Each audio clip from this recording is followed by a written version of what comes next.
Hey, how's it going, YouTubers? This is one of those life lesson type books. There's a lot of books that I read about finance and investing and that type of stuff. This is kind of, life lessons, just kind of how to how to keep your head up and how to keep going in life. This is a really really good read. I know I say so many books are good, but they are. There are so many good books out there, and this is basically just talking about obviously optimism and pessimism, as it says, learned optimism. Oh yeah, book's called Learned Optimism by Martin Seligman.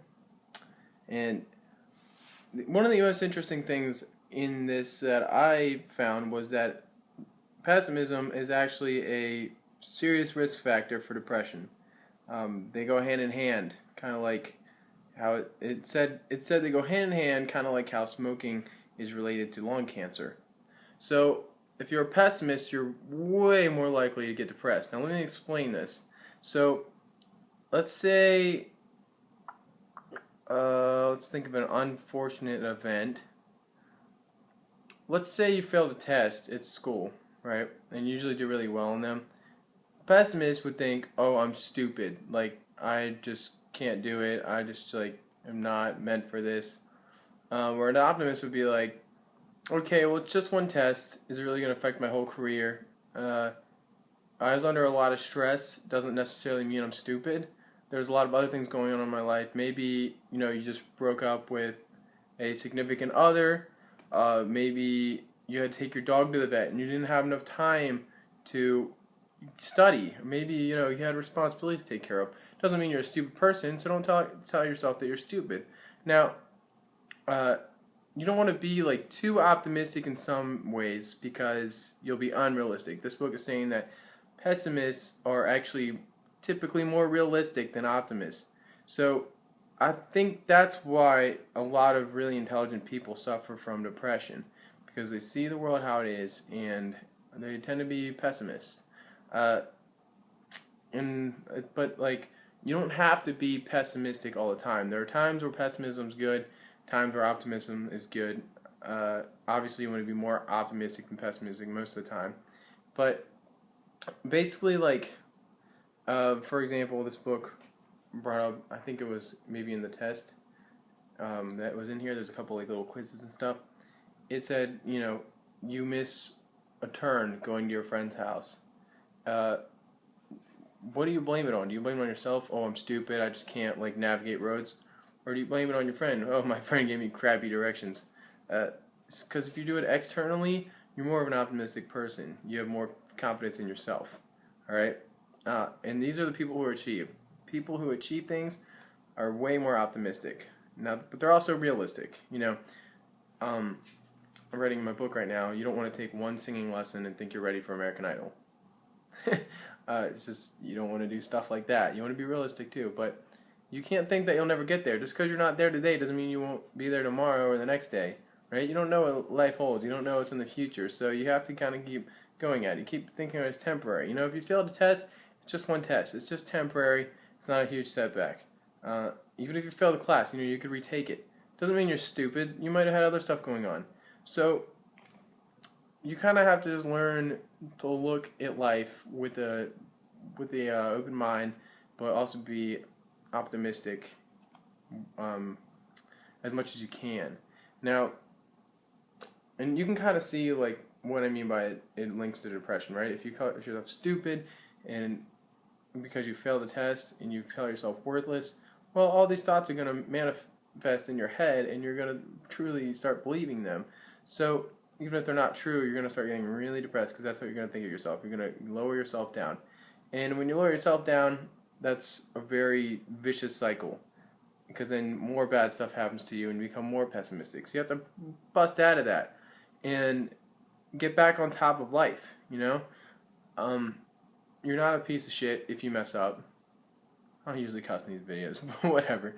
You're not a piece of shit if you mess up. You're not stupid, you're not dumb. People make mistakes. Just keep going. Keep going with them. It's just temporary stuff, You can get past pretty much anything. Don't view it as a permanent problem. It's, we are guaranteed to move through time. What makes you think anything is What makes you think anything is permanent? Even life is, is based on time. We only have a certain amount of time here on this planet. So there's really nothing, there's no situation that's permanent. There's no thoughts that can be really permanent unless you let them be permanent. If you always call yourself stupid, if people have, put you down, you're more likely to be, hard on yourself as well. But it's really interesting, I would, definitely recommend reading this. It was kind of a game changer, especially if you have kids. If you want your kids to be successful in life, man, you gotta start teaching them these techniques at a very young age, because I know many people went through depression. I went through depression in my teen years. I snapped out of it eventually when I came across some good material by Venage and Braun and books like this, But it's true. If you're too pessimistic, you're gonna be down in the dumps all the time, and you're not gonna make it anywhere in life. You gotta keep your head up, guys. You gotta keep your head up. So please read this book, especially if you're having problems with depression. Read this book, and hopefully it will change your life.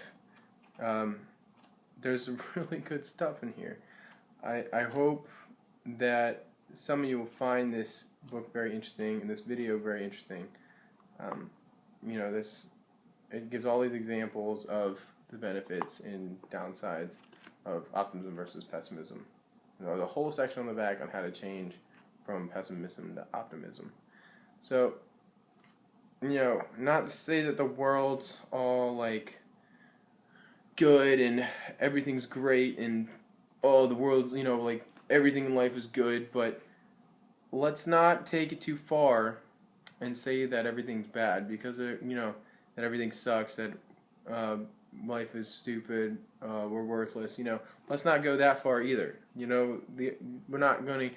You can't have extreme beliefs like that. Typically, extreme beliefs are very inaccurate.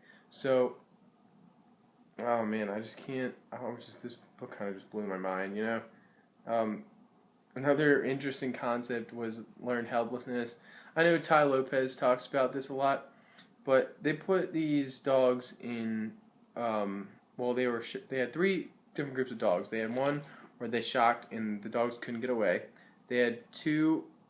The second group was the dogs that were shocked but could get away from it, and they're just like moderate shocks, not really like they weren't like killing dogs. Then they had the third group that wasn't shocked.